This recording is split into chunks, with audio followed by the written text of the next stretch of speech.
Speaker कौमी assembly ने हुकूमत और PTI की मुज़ाकराती कमेटियों का इजलास 28 जनवरी को तलब कर लिया। हुकूमती मुज़ाकराती कमेटी के तर्जुमान इरफान सिद्दीकी का कहना है कि PTI को इजलास में शिरकत की दावत दी गई है। PTI ने अभी तक शिरकत से माजरत नहीं की, न मुज़ाकरात ख़त्म करने से मुताल्लिक़ तहरीरी तौर पर आगाह किया। हुकूमत ने मुज़ाकरात ख़त्म नहीं किए, 28 जनवरी को आएँ और हुकूमत का जवाब सुने।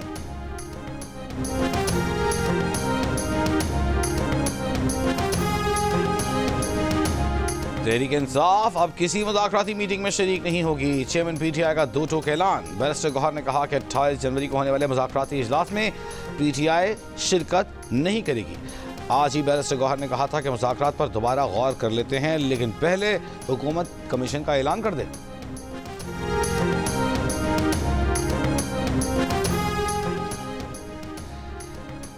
बिलावल भुट्टो जरदारी ने कहा है कि पीका एक्ट पर मीडिया, डिजिटल मीडिया नुमाइंदों से मुशावरत होती तो बेहतर होता। चेयरमैन पीपल्स पार्टी ने कहा कि 26वीं आईनी तरमीम पार्लियामेंट के सिवा कोई भी ख़त्म नहीं कर सकता। बेंच आईनी हो या सुप्रीम कोर्ट का, आईन और कानून को मानना होगा। चीफ जस्टिस के रास्ते में मुश्किलात नहीं, आसानियाँ पैदा करनी चाहिए। कोई और इदारा 26वीं तरमीम ख़त्म करेगा तो कोई नहीं मानेगा।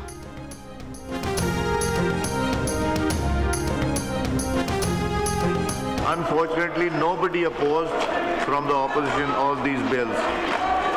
The joint sitting is adjourned to meet again on Wednesday, 12th February 2025 at 11 a.m. Parliament के मुश्तरका इजलास में अपोजिशन का फीका एक्ट तरमीमी बिल के खिलाफ एहतजाज। अपोजिशन लीडर को नुक्ता एतराज़ पर बात करने की इजाज़त न मिली। अपोजिशन अरकान का नशस्तों पर खड़े होकर एहतजाज। फीका एक्ट नामंजूर के नारे। 18 मिनट जारी रहने वाले पार्लियामेंट इजलास में 4 बिल मंजूर, 4 मौखर। तजारती तंजीमाती तरमीमी बिल 2021, दरामदात और बरामदात इंज़िबात तरमीमी बिल और कौमी इदारा बराए टेक्नोलॉजी बिल 2024 के अलावा नेशनल एक्सीलेंस इंस्टीट्यूट बिल 2024 की मंजूरी दे दी गई। डिजिटल एक्ट और पिका एक्ट को हथियार के तौर पर इस्तेमाल किया जाएगा। इसकी शदीद मुखालिफत करेंगे। सहाफ़ियों और जमहूरियत के लिए जान भी हाजिर है। अपोजिशन लीडर उमर अयूब की पार्लियामेंट के बाहर गुफ्तगू। शिबली फराज ने कहा कि पिका एक्ट तरामीम ड्रैकोनियन है। इस घुटन के माहौल में जितने कवानीन आ रहे हैं वो आज़ादी इजहार राय को कंट्रोल करने के लिए हैं।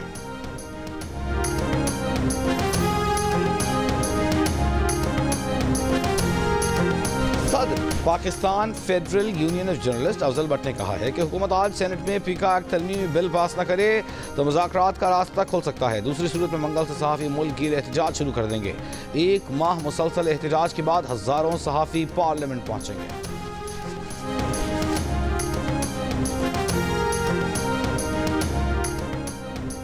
सहाफ़ती तंजीमों की जॉइंट एक्शन कमेटी ने मुतनाज़ा पीका एक्ट तरमीमी बिल मुस्तरद कर दिया। कहा जॉइंट एक्शन कमेटी या उसके किसी रुकन के साथ तरामीम का ड्राफ्ट शेयर नहीं किया गया। पीका एक्ट में तरमीम सहाफ़ी तंजीमों की मुशावरत के बगैर की जा रही है। हुकूमत स्टेक होल्डर्स की मुशावरत के बगैर पीका एक्ट तरमीमी बिल को पास न करे। सेक्रेटरी जनरल PFUJ का मुल्क भर में सहाफ़ियों के एहतजाज का ऐलान। लाहौर प्रेस क्लब के सदर अरशद अंसारी ने कहा कि बगैर मुशावरत मुसल्लत किए गए कानून को कबूल नहीं करेंगे। PFUJ दस्तूर और कराची प्रेस क्लब के अहदेदारों ने भी मुतनाज़ पीका एक्ट में तरामीम मुस्तरद कर दी। PFUJ दस्तूर का कहना है कि मुतनाज़ तरामीम मीडिया की आज़ादी और खुसूसन सोशल मीडिया को दबाने की कोशिश है। कराची प्रेस क्लब के सदर फाजिल जमीली और सेक्रेटरी सुहेल अफजल ने कहा कि हुकूमत फौरी तौर पर इस काले कानून को वापस ले। डिजिटल राइट्स फाउंडेशन की एग्जीक्यूटिव डायरेक्टर निखत दाद ने कहा कि हुकूमत FIA जैसी एजेंसियों के जरिए मनमाने फैसलों को कानूनी हैसियत दे रही है। डिजिटल हुकूक की वकालत करने वाली तंजीम बोलो के डायरेक्टर उसामा खिलजी ने कहा कि मुतनाज़ तरमीम मंजूर होने से सहाफ़ियों और सोशल मीडिया पर मज़ीद जुल्म और सितम का खदशा है।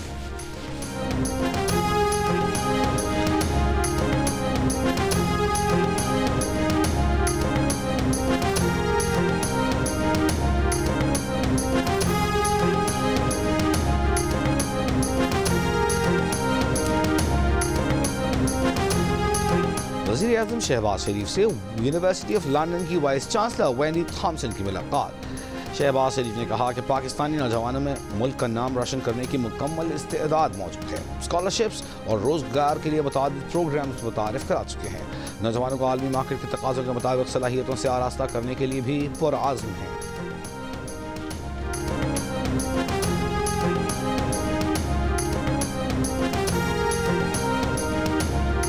मकरान से ताल्लुक़ रखने वाले कलदन तंजीमों के 2 अहम कमांडर्स हथियार ढालकर कौमी धारे में शामिल हो गए। कोयटा में सूबाई वज़रा और आला हुक्काम के साथ प्रेस कॉन्फ्रेंस। कमांडर नजीबुल्लाह और अब्दुल रशीद ने कहा कि उनकी मुनज़्ज़म तरीके से रियासत के खिलाफ जहन साजी की गई। पहाड़ों पर मौजूद दीगर साथियों से भी प्रॉक्सी और साजिश का हिस्सा न बनने की अपील। सूबाई वज़ीर ज़हूर बुलंदी ने कहा हुकूमत हथियार डालने वालों का खुले दिल से खैर मकदम करती है। उनका कहना था कि बलूचिस्तान में दहशतगर्दी का घिनौना खेल खेला जा रहा है। मुल्क हम सब का है, इसकी हिफाजत हम सब की जिम्मेदारी है।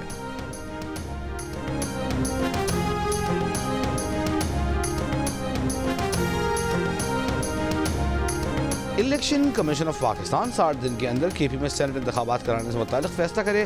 पेशावर हाई कोर्ट का तहरीरी फैसला जारी। अदालत ने कहा इलेक्शन कमीशन हुक्काम ने इलेक्शन न कराने की कोई तसल्ली बख्श वजह नहीं बताई।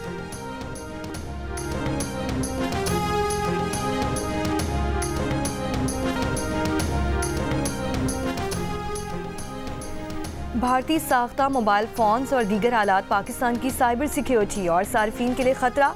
पाकिस्तान के हसास मालूमाती ढांचे में भारतीय मुदाखलत से मॉनिटरिंग के खदशात पर काबीना डिवीज़न ने वफाकी वजारतों, डिवीजन्स और सूबाई चीफ सेक्रेटरीज को मुरासला भिजवा दिया। मुरासले में पाकिस्तान में एप्पल की मसनूआत तस्दीक शुदा रीसेलर से ख़रीदने की सिफारिश। ज़राए के मुताबिक भारत में इन मसनूआत की तैयारी में हार्डवेयर या सॉफ्टवेयर के साथ वायरस की मौजूदगी का खदशा है। हैकर्स एप्पल के मावन एजेंट्स या इंडिया में सर्विस सेंटर्स का रूप धार सकते हैं।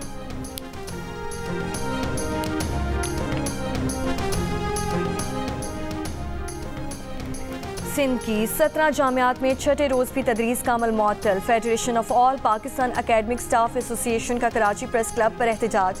असातिज़ा का कहना है कि सिंध हुकूमत की जानिब से जामियात एक्ट में मुजवज़ा तरामीम मंजूर नहीं।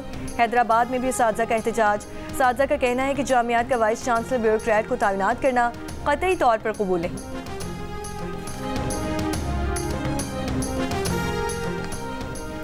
सक्कर से मुनशियात फरोशी के इल्ज़ाम में 4 ख़वातीन गिरफ्तार।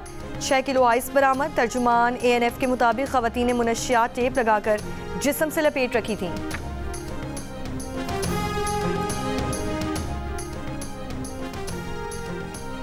कोयटा में जबल नूर अल कुरान में रखे गए कुरान पाक के कदीम नुस्खे चोरी। जबल नूर अल कुरान में तकरीबन 150 कुरानी नुस्खे शीशे तोड़ कर निकाले गए हैं। इंचार्ज जबल नूर अल कुरान के मुताबिक कुरान पाक के कदीम नुस्खे सुरंग के अंदर शीशों में डिस्प्ले किए हुए थे। चोरी करने का मुकदमा दर्ज। इसराइल की जंग बंदी माहिदे की खिलाफ वर्जियाँ जारी। मगरबी किनारे के जनीन पनाह गुज़ीन कैंप में ऑपरेशन के दौरान मज़ीद 2 फ़लस्तीनी शहीद। जनीन कैंप ऑपरेशन में अब तक 10 फ़लस्तीनी शहीद और दर्जनों ज़ख्मी हो चुके। इसराइली फ़ौज का जनीन पनाह गुज़ीन कैंप पर हमले बढ़ाने का ऐलान। कतर की जनीन कैंप पर इसराइली हमलों और शहरियों की शहादत की मसम्मत। इसराइली मीडिया का कहना है कि इसराइली मिलिट्री इंटेलिजेंस की जानिब से गुज़श्ता साल मई में जबालिया ऑपरेशन के दौरान जिस हमास कमांडर हुसैन फयाज के मारे जाने का दावा किया गया था वो जिंदा है। गजा में पानी की शदीद किल्लत। पानी का 70% बुनियादी ढांचा तबाह हो चुका है। अनरवा के मुताबिक गजा वापस आने वाले ज़्यादातर फ़लस्तीनियों के पास घर नहीं है। अक़वाम मुत्तहिदा का कहना है कि इतवार को जंग बंदी के निफाज के बाद से 3000 से 250 से ज़ायद इमदादी ट्रक गजा में दाखिल हो चुके। 7 अक्टूबर 2023 से अब तक 47,000 से ज़ायद फ़लस्तीनी शहीद और 1,11,000 से ज़ायद ज़ख्मी हो चुके।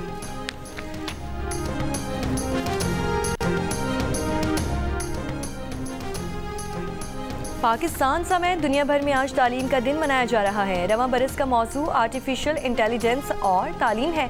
वज़ीर आज़म शहबाज शरीफ का कहना है कि मसनूई ज़हानत में पेशरफ्त को इंसानियत की खिदमत में मददगार बनाने की ज़रूरत है।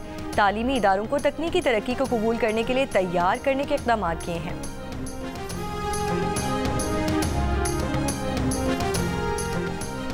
फ्रांस में 2 अफराद को कातिल करने की कोशिश पर पाकिस्तानी को 30 बरस जेल। 29 बरस के ज़हीर महमूद ने पेरिस में चार्ली एब्डो के साबिका दफ्तर के बाहर लोगों पर खंजर से हमला किया था। ज़हीर महमूद का ख्याल था कि अखबार का दफ्तर इस वक्त भी वहाँ मौजूद था।